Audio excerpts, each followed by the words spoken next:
Thank you for joining us at Community on Demand. Today, Dr. Rich Bustraan shares a message from the book of Philippians, chapter 1, verses 21 through 25. In this passage, the Apostle Paul contrasts two perspectives to this life available to Christians. Rich shows that both perspectives have advantages. The first bears more fruit for the kingdom, while the second puts the believer in the presence of their Savior, Jesus. Regardless which perspective is chosen, each of us should follow Paul's admonishment in 1 Corinthians 10:31, to do all to the glory of God. This message was recorded during a live Sunday morning service at Community. Let's listen in as Rich begins. I want to talk today about something that's very simple. It's got to do with a choice. Not whether or not you're going to heaven or hell, but as a Christian, a choice you have to make and a longing and a tug with whether you want to be here or whether you want to be with the Lord. And both are good. And being here means fruitful labor. That's the summary of my sermon. We can all go home. That's really it. It really, really is. But each one of those people there, I see it. It reminds me of fruit. It reminds me of effort. Or some of those people, hours working with together. The guy, Sam, who produced this video, this would have been 2012. So just after that, he produced it. So 10 years back. And he laughs. He said, "Oh, that's not some of my better work." But Sam had a real gift with video. Sam today, let me tell you this. When Sam first came along for church, he was 14 years old. His mom would ring us once in a while, and they're Indian family. "Oh, I can't find Samuel. Where's Samuel? You know where Samuel is?" "No, I don't know where Samuel is, Ruth." "Okay, he's not home. It's 2 o'clock in the morning. He's not home." "I don't know where he is. We'll go out and find him." So, just the change in his life as time went on. A time when I would sit and look at Sam and think, I am not investing another second in this guy. If Sam's listening, sorry, Sam. But he knows, we've talked about this. And nothing wrong with him, but I think it's just that normal thing. Are you wasting your time, or do you keep sticking your time into people? You know the feeling. It's not just something that a pastor or a missionary has, and you want to see God do things in others' lives. And so, today Sam married a girl. A while ago, he married a girl called Sonia. She's from a Hindu family. It's because of Arthi she really came to the Lord. And when I married them when I was there, she didn't have a person from her family there.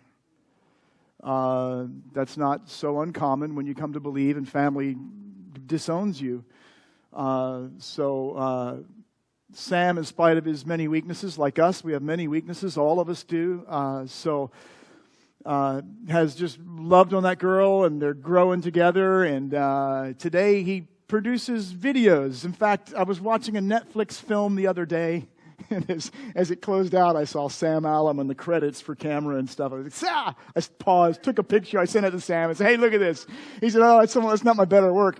But he does stuff like for Netflix and BBC and documentary sort of stuff about Billy Graham Crusade and Samaritan's Purse. He's been in and out of Ukraine, and this last year probably 5 different times, and different kinds of rock bands and stuff he films videos for, and photograph sessions, and just an incredible story. And so Sam is not one of those people that's like the preacher, the guy up front. And sometimes we can think of what we're thinking about today, and we can think that, well, that's for some special people, but it's for all of us. And I'm just mentioning him for just a moment. I came across this video. I thought it'd be great. I still communicate with Sam quite a bit. Oh dear, I probably shouldn't tell you this. About 3 weeks ago, he left his camera equipment. And you're talking about sort of in dollars, maybe $60,000 of camera equipment with his wife, and she was taking that home, but she stopped at a friend's house, left it in the car, and it got broken into and stolen. And so I was talking to Sam, and this is Sam. He's like, "Oh, it happens. It's okay." I told her it's all right. Well, just camera equipment. I'm thinking, Sam, man, I'm supposed to be the preacher. I mean, I would have at least been a little angry. He's just laid back. It's okay, it's okay. God's in control, and she's my wife, and she's wonderful. And I thought, whoa. So just differences of people, differences of giftings, and each one of us the way we're sort of wired and put together. I think there is one thing that shouts out loud, and I'm going to start reading this text. And I'm sorry you can't see my slides, but I'm just reading them from here as I go. I'm going to read through the verses first of all, and then we're going to come back and look at them. I normally just read a verse and comment and read a verse. I'm going to read all these, then we're going to come back. Philippians chapter 1, verses 21 to 25. Paul writing says, to me, To live as Christ and die as gain. So I told you I'm going to comment. I'm going to read them all, but I have to comment first of all on this. What Paul is not saying in these verses is, what is it to you? Well, to me, when you die, this is what happens. What about you? Oh, who could ever know? I don't know. Do you know? Who could know? That's not what Paul means by to me here. So in England, we used to go out on the streets with a camera. And back to Sam would give us these like casings for like these really expensive video cameras and lights. And then we'd put inside it like some cheap home video camera and get a microphone, and we'd interview people on the streets. And so there are these large areas in Birmingham where it's foot traffic only for shopping, and I mean very large areas. So many city blocks. And so we would take them up there and talk to people. Now English people are very reserved, but it was just fun. We'd take a camera and a microphone and say to people, "What do you think happens after you die?" And just let them chat, and we'd engage with them a little bit, and so we would end up with a queue of people lined up wanting to talk. And they see the lights. It's nighttime. What's that? There's a camera out there. It's just some little video camera inside this casing of a red. And so anyway, it's interesting because you talk to people. And it's not the only time I've talked to people about dying. But what amazes me is that if there's one thing you're guaranteed of in this world, it's that you're gonna leave. And it really surprises me how little thought people put into that. I mean, it really surprises me.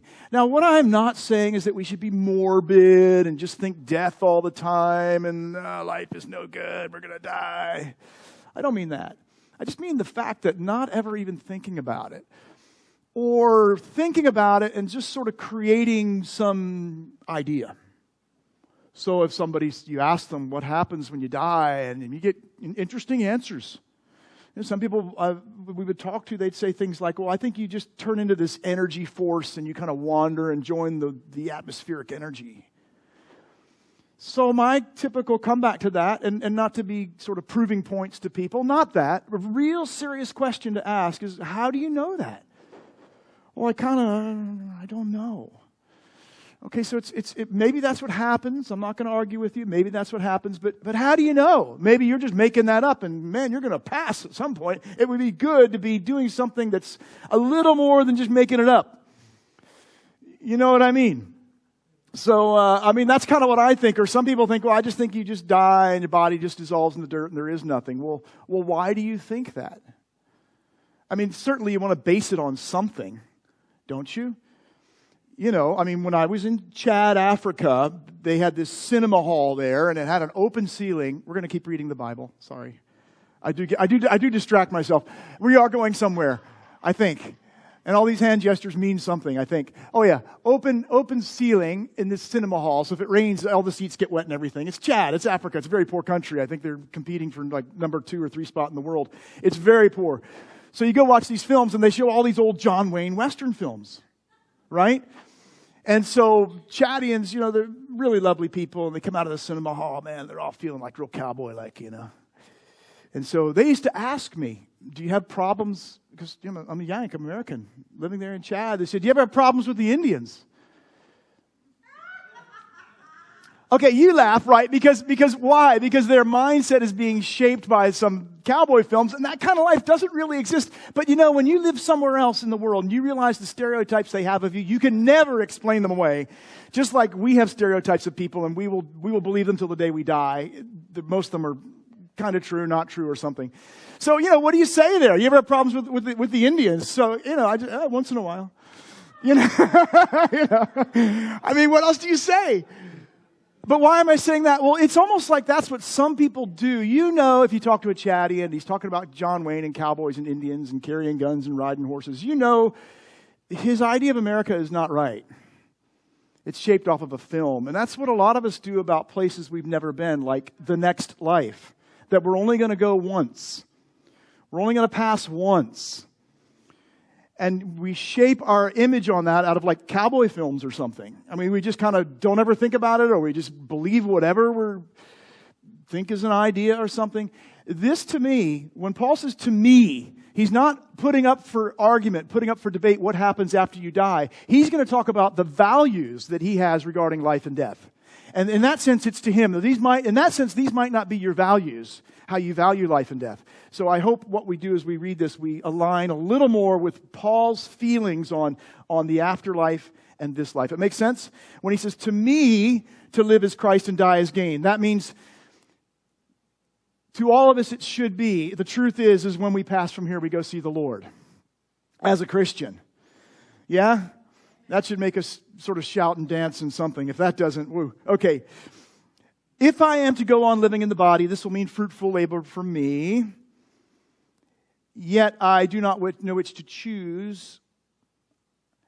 I'm torn between the two. I don't know which to choose. So you can see the dilemma here. I'm going to come back to this in a moment. I desire to depart and be with Christ, which is better by far for me, but it is more necessary for you that I remain in the body. Convinced of this, I know that I will remain and will continue to be with you for your progress and your joy in the faith. So, I'm just looking quickly this morning at advantages of living and dying.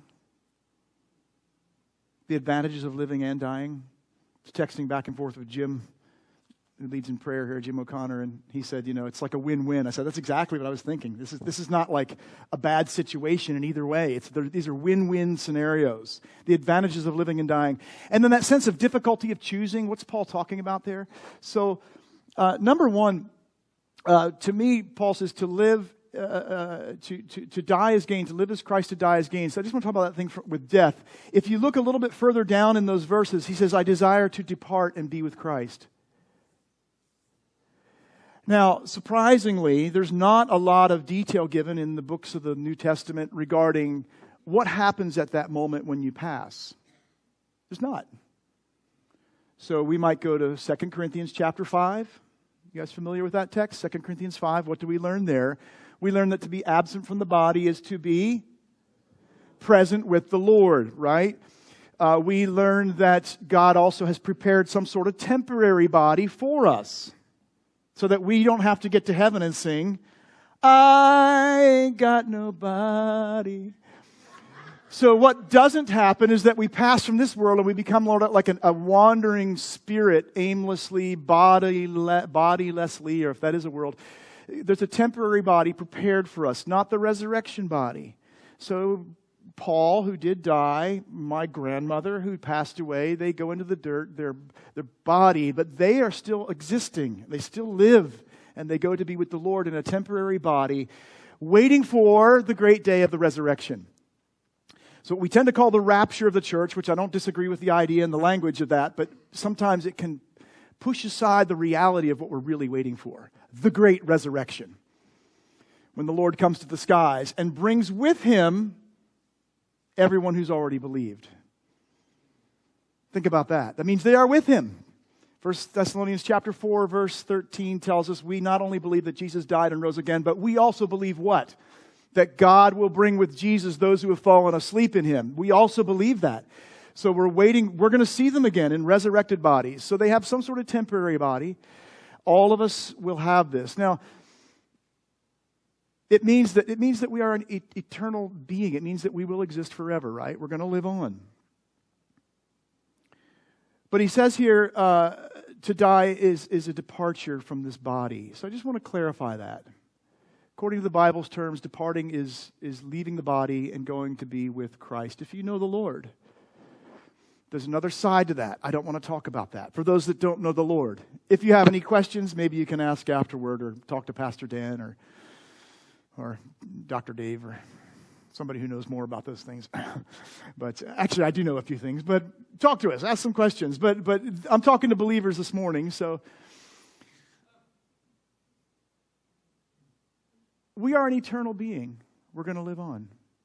It's the body that changes. So just as a clarifying point there, it's to remain in the body. He kind of contrasts to departing from the body. Okay, so what are the advantages? Look back up in that first verse, living and dying. Number one, he says, to live is Christ, to die is gain. To live is Christ, to die is gain. That's an advantage. Now, I have on my notes right here a little column I've divided. So on my left-hand side, I've got living. and I've got Christ. And on my right-hand side, I've got dying, and I've got gain. So what do those mean? Well, living. Life is Christ. Living is Jesus Christ. What a wonderful discovery we make when we believe in the Lord and we realize that if we die today, we're going to go to heaven. And that question is resolved.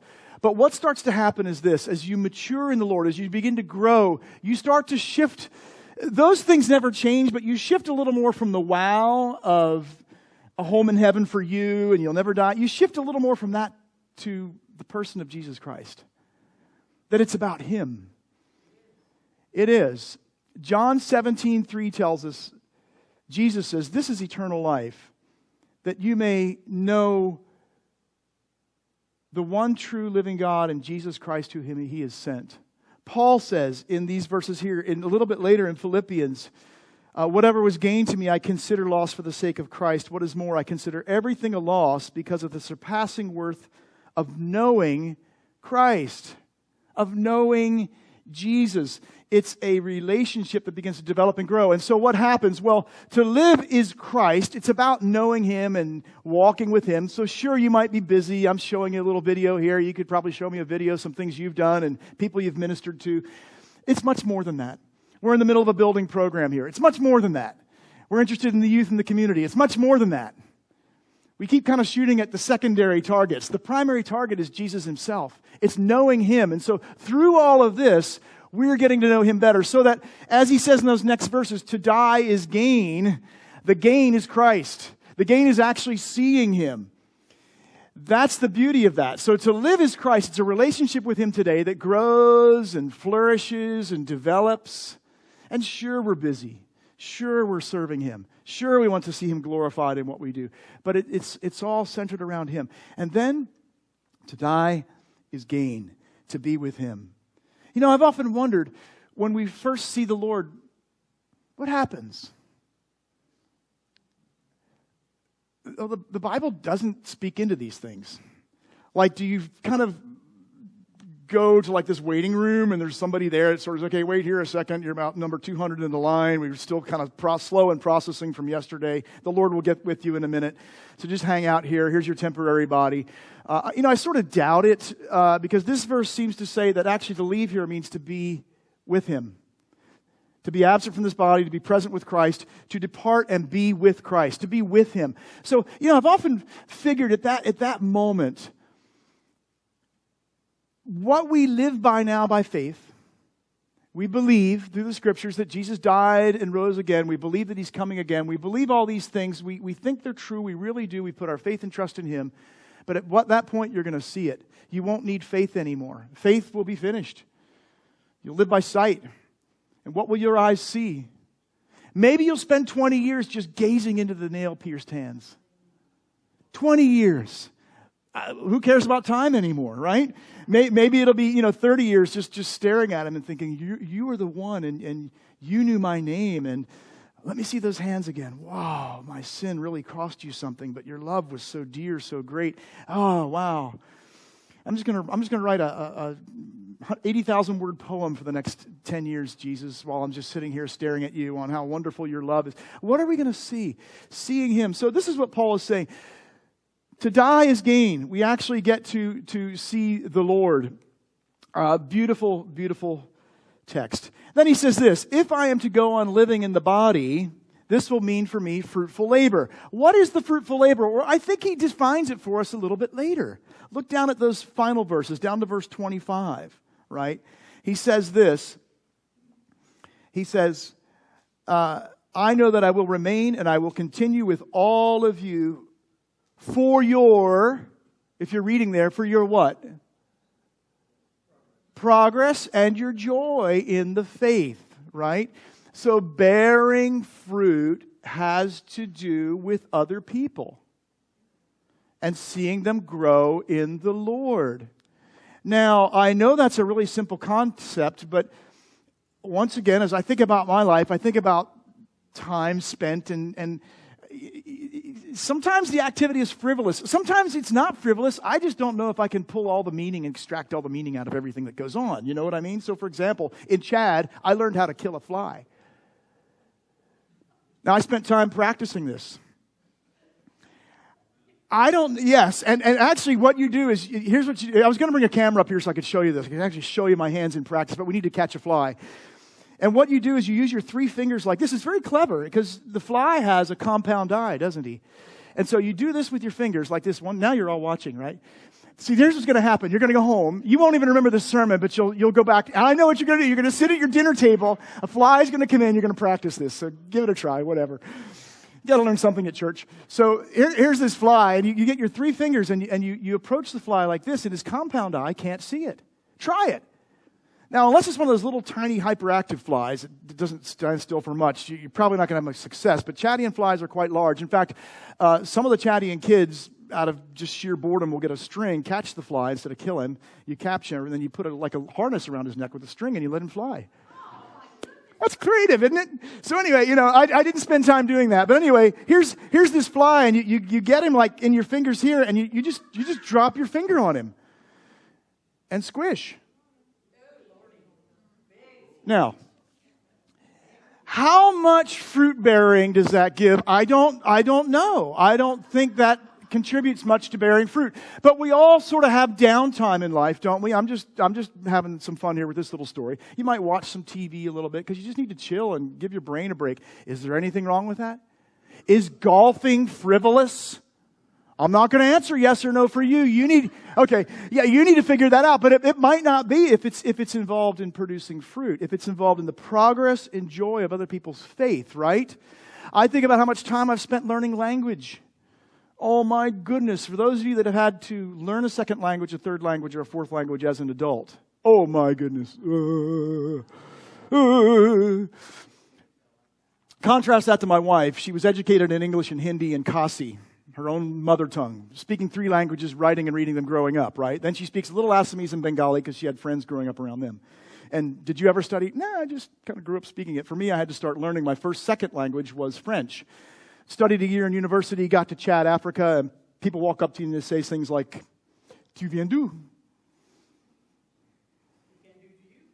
And you sit there looking and say, "Okay, I know it's French because it's a French-speaking Chadian African country, but I don't know what they said." And so you sit here slowly in your mind, tu. That's the informal sense of you. Tu viens. Oh yeah, venir is the infinitive form of come. So so they're conjugating. Tu viens. I mean, you're supposed to have a conversation with somebody, right? And this is how slow it is in the mechanics of your mind. Tu viens, and do is de, ou, from where? You come from where? Tu viens d'où? And so you need to have a response for that. And so, little by little, you start to work that out. You start to put those things together.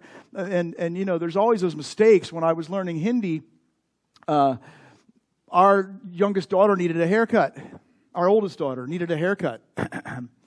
She had these baby curly locks. And they sent me. Mistake. Her sister and my wife, it's their fault. They sent me down, and I'm learning Hindi, right? I was learning Hindi. So you get down there, and it's actually a little bit, you use the wrong word, you're in trouble. How do you say cut short, and not short? And Hindi is actually a little bit confusing, not like English language. Do not cut it short, just a little trim. I'm sitting there. There's my daughter in the barber's chair. And they had no problem. Koi batni. Indians is always, everything's always cool. We got it covered.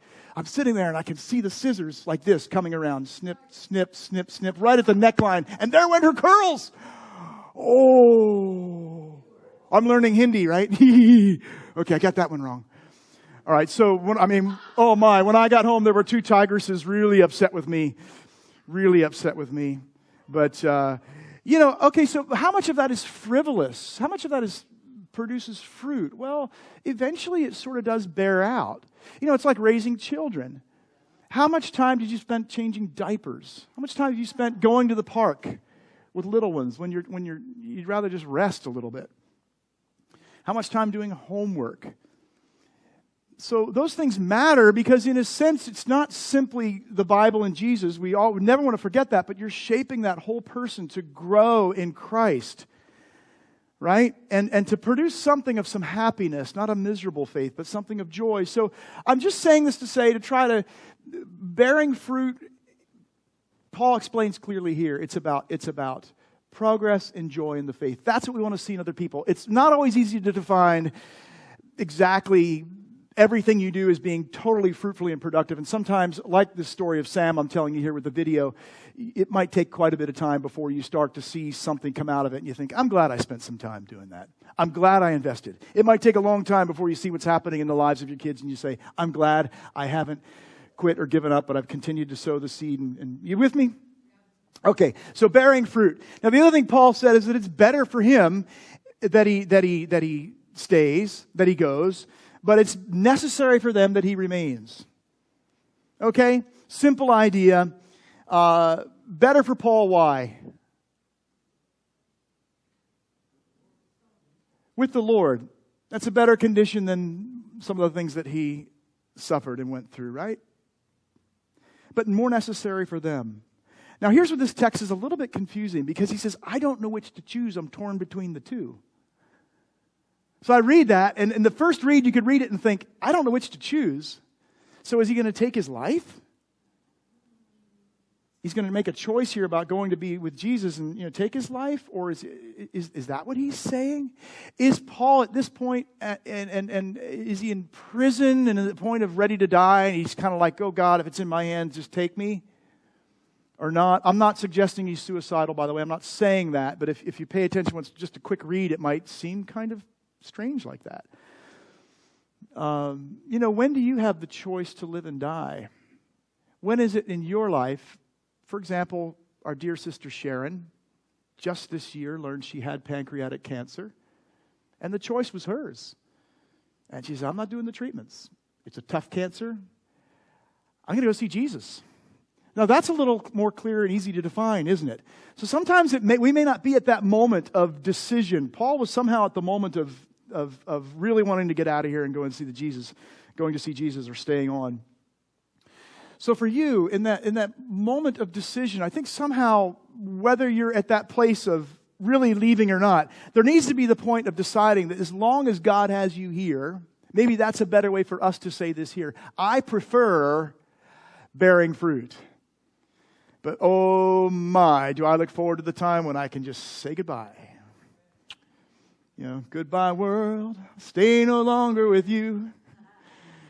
Goodbye. There's a song that Arthi and I have been listening to, and it's by an old cowboy. Maybe you've heard it. But he talks about his body and when he passes away. And he says, don't you cry over my body, because it ain't me lying there. So there is, he talks about where he is, and he's still alive writing this song. The guy's still alive today. But, there's that point in time where we've got to really, I think what this verse helps us to do, is to focus on why you're alive. Yes, there are things that are frivolous. Yes, there are things like learning how to catch a fly, which I know you're going to try to do when you get home. You may not have much fruit bearing out of that exercise, but how much of our time is frivolous? Can we sort of, refocus on the days we have, the time we have, be a little bit like Moses in Psalm 90, who says, Lord, teach me to number my days and to present to you a heart of wisdom. Teach me, Lord, to capture somehow the time I have, the people that are around me. I think it speaks into the fact of the easiness of distraction. How many of you this week are more distracted by Tucker Carlson leaving Fox News than you were with actually what God has put, the simple things He's put into your plate of responsibility that you can do? You have no choices over those kinds of things, the political things that are going on. They're not in your responsibility. You can pray. But sometimes what we do is we get distracted by those things instead of just saying, Lord, you've given me a few things here. I'm going to put my time into these things here and invest myself into those. So I think it kind of speaks into that. Making the most of our time. Enjoying the productivity we can put into people's lives. Sometimes overlooking the fact that at the moment we may not be seeing some of the fruit. But we're going to continue to sow into that for the sake of bearing fruit later. And the beauty here, I think, is that it speaks of our eternal home. That one day, our time is going to come. Let me give you a sobering thought.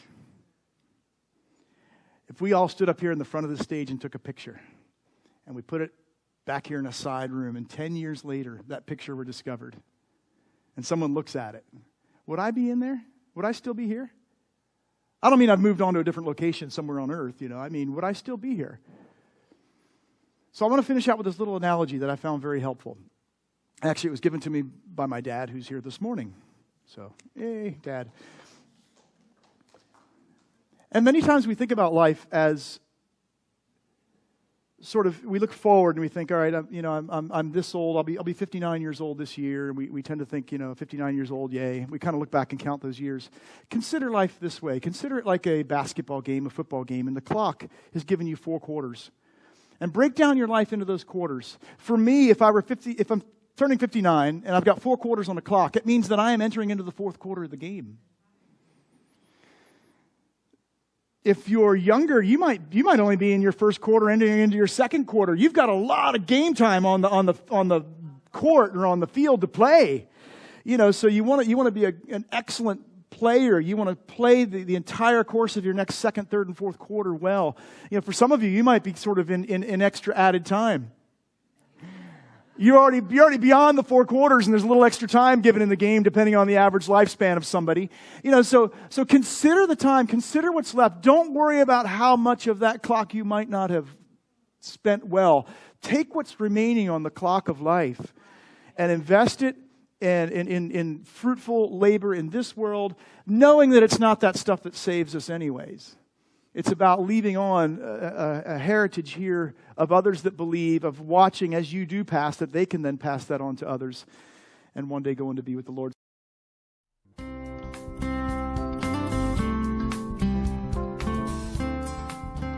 On behalf of Pastor Dan and the folks at Community, thank you for joining us today at Community on Demand.